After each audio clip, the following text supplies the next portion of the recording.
This is a video of staff and students from ethnic minority backgrounds from the Institute of Translational Medicine here at the University of Liverpool. They have generously shared their career journey, what they love about their roles, and some tips and advice. Race and gender can impact on careers and career progression. Let's hear more from the staff and students.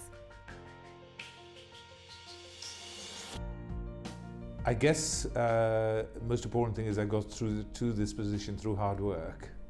I went to medical school here, and I always wanted to undertake research, and so I chose a pathway for undertaking research very early on, and then went through the usual steps of a research fellow, lecturer, senior lecturer, reader and professor. I always wanted to be a scientist, researcher. So when I went to the medical school, I went to Edinburgh.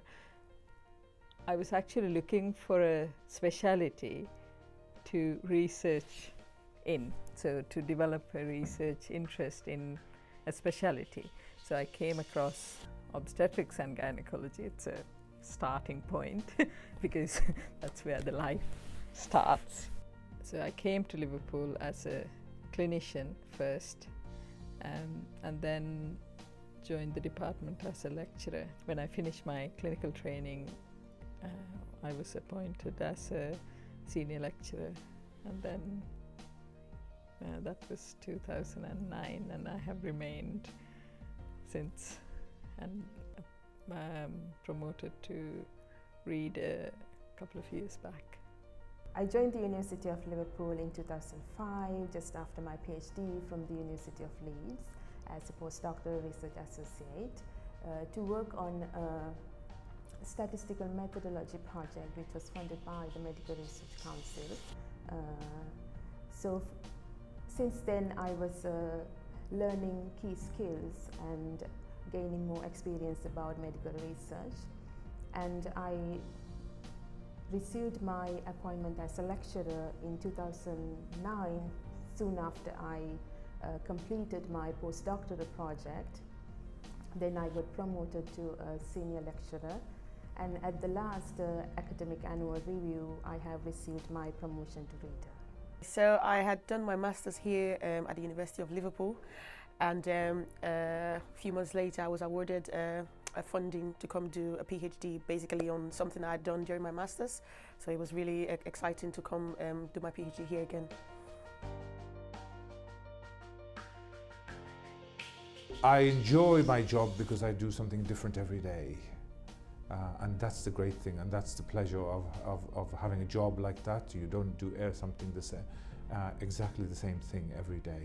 And so I enjoy the fact that I meet different kinds of people, students to professors from all over the world, and talk about research, talk about healthcare, talk about ways of developing things in terms of research, but also in terms of policy as well, which is very important. I actually enjoy every part of my job. I enjoy my clinical part of my job. I love being a surgeon. I enjoy developing and applying new statistical methodologies to address challenges in current health data, such as multidimensionality and informative missingness. So knowing that those methods I develop can be used to make more informed, more efficient clinical decision about a novel treatment, or could be used to make early diagnosis of an illness, make me feel more satisfied in my position. And I also enjoyed supervising postgraduate students in biostatistics as well as in biomedical sciences. There are times that I find it is quite demanding and challenging, but I think it is still rewarding to guide them at their early stage of the research. Oh, I think basically the first thing I would say I enjoy is I enjoy the research I'm doing because it's something that I love. One thing that has been of great benefit to me is also having a very supportive PI. As a mom of 3 and also a PI who's got children and grandchildren, she's very understanding of the challenges that could happen or that could be when you've got kids. So she's been of great support, and also the environment. We've got very good research facilities, and that's been a plus here. I really enjoy the diversity of training opportunities that are available, and I quite enjoy being part of cutting edge research and learning from experts. What helped my career progress was really to have a clear idea of what I wanted to do. I think, and starting early. And the most important thing that helped me progress was getting a fellowship, an MRC fellowship, which allowed me to take 3 years out of clinical training, because it's very difficult to do research while you're also undertaking clinical training. Hindrance is probably lack of guidance or lack of a role model, because I represent the very few female academics in my specialty in gynecology. At every stage, obviously, you have various hurdles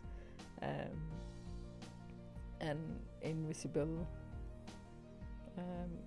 hurdles to get through.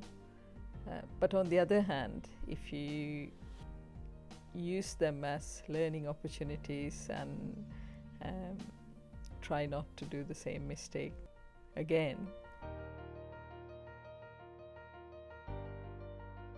I probably wouldn't advise my younger self to do anything different, because if you knew everything, I mean, there was no way I could have known everything as a younger self. I had to learn, and I think I had an open mind and a positive attitude throughout. I would advise, don't be afraid of failure, just learn to deal with it. I think we learn more from our failures than we do from our successes, and all great things happen in this world. There is a series of failures behind that, so just do not afraid of failures, just learn to deal with those.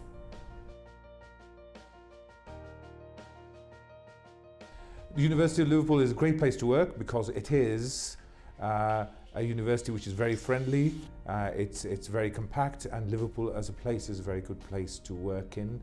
It's in terms of all the cultural aspects and different aspects of Liverpool overall. I have been with the university about 13 years now.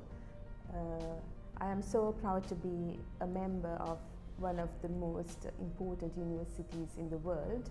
As a Russell Group university, it always try to achieve that high-end outcome for their staff as well as for the students.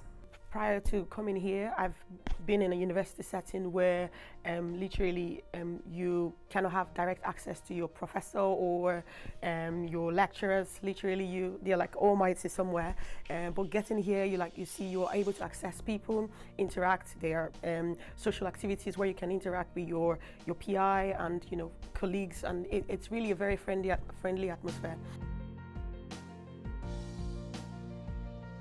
The advice I'd give to anybody who's wanting to come and do pursue a research career is to identify what you want to do early, identify a good group, and identify a good mentor. You can have your supervisor, but you always have a mentor which is separate to your supervisor, so that you can always go back to them. Even when you become a famous professor, you can always go back to them to ask them specific advice on where things have gone right, gone wrong, and in terms of planning your next career steps. For a postdoctoral researcher wanting to stay within research, it's important to develop their research, make sure that they get good outputs in terms of publications, and then try to identify where they want to work, what group they want to work in, make sure that again they've got the right supervisory team. That's hugely important, but if they're applying for jobs, the most important thing is that you need a good CV which includes publications, and that's what everybody looks at. Work hard, because hard work always pays at the end, and look for all the opportunities and think out of the box, because even at a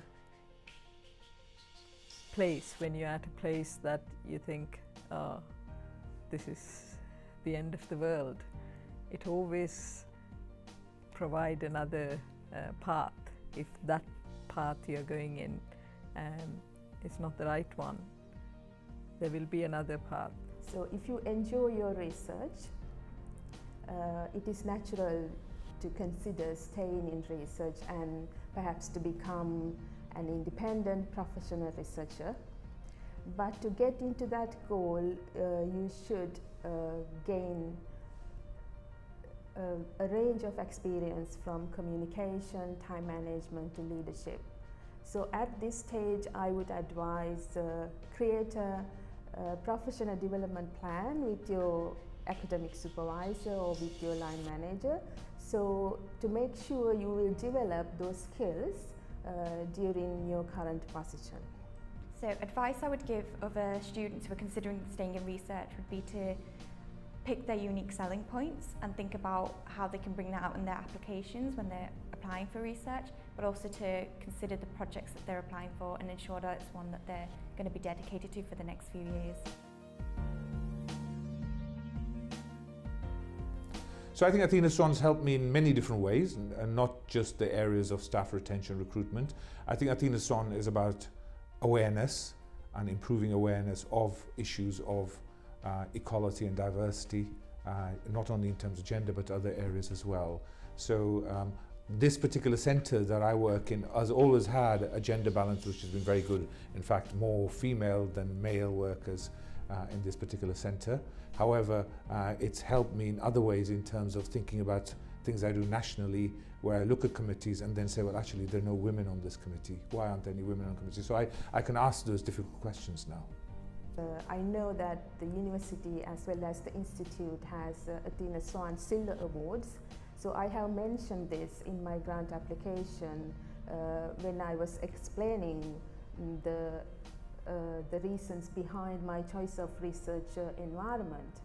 And I would think that being a part of that Athena SWAN initiative, fairer recruitment and retention policies have been encouraged across the university.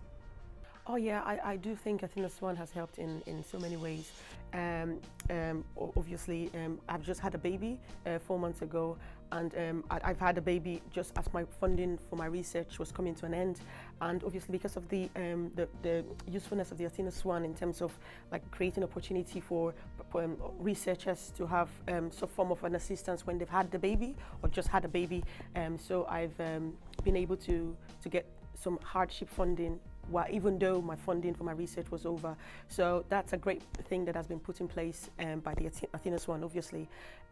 So it's been a plus. Yeah, I cannot take that for granted. Yeah. I'm Zainab Hussain. I'm a senior lecturer in the School of Health Sciences, and I'm also chair of the Black, Asian, Minority Ethnic Staff Network at the University of Liverpool. It's really important as well to consider intersectionality in this process. There's only around 85 black professors in the UK, and of them there's only 17 women. So in terms of promotion, how can we actually defend a position where we actually recruit people because they're good enough, but then they don't progress to the same extent? So I think it's really important that we do consider that diverse teams and importantly diverse leadership is a prerequisite of success.